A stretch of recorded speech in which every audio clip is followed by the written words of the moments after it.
بسم اللہ الرحمن الرحیم اللہم صلی علی سیدنا و مولانا محمد وبارک وسلم۔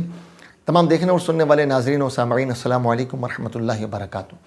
انشاءاللہ عز و جل آج میں آپ کے ساتھ ایک بہت ہی خوبصورت بات، ایک بہت ہی خوبصورت عمل ذکر کروں گا۔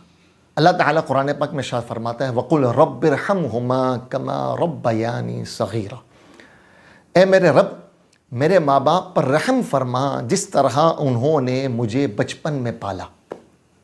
اس طرح بچپن میں ہمارے والدین ہماری ہر خواہش کو پورا کرتے، ہماری ہر ضرورت کو پورا کرتے تھے، اے اللہ اسی طرح ان کی ہر خواہش کو پورا فرما، ان کی ہر ضرورت کو پورا فرما، ان سے ہر مشکل اور ہر پریشانی کو ٹال دے۔ حضرت سفیان بن عیینہ رحمۃ اللہ تعالی علیہ فرماتے ہیں کہ اللہ تعالیٰ قرآن پاک میں ارشاد فرماتا ہے انشکرونی ولی والدیک، میرا بھی شکر ادا کرو اور اپنے والدین کا بھی شکریہ ادا کرو۔ آپ فرماتے ہیں کہ رب کا شکر کیسے ادا کیا جائے؟ فرماتے ہیں کہ جو شخص، اس کا ایک طریقہ ذکر فرماتے ہیں کہ اس کا ایک طریقہ یہ ہے کہ روزانہ 5 وقت نماز ادا کی جائے۔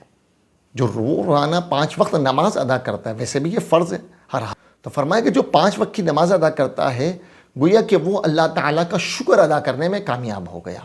اور پھر اس کے ساتھ وہ نماز کے بعد اپنے والدین کے لیے دعا کرے، وہ اپنے لیے دعا کرے کہ اللہ میری مغفرت فرما، وہ اپنے والدین کے لیے دعا کرے کہ اللہ میرے والدین کی بھی مغفرت فرما، اے اللہ میرے گناہوں کو معاف فرما، دعا کرے اے اللہ میرے والدین کی بھی گناہوں کو معاف فرما۔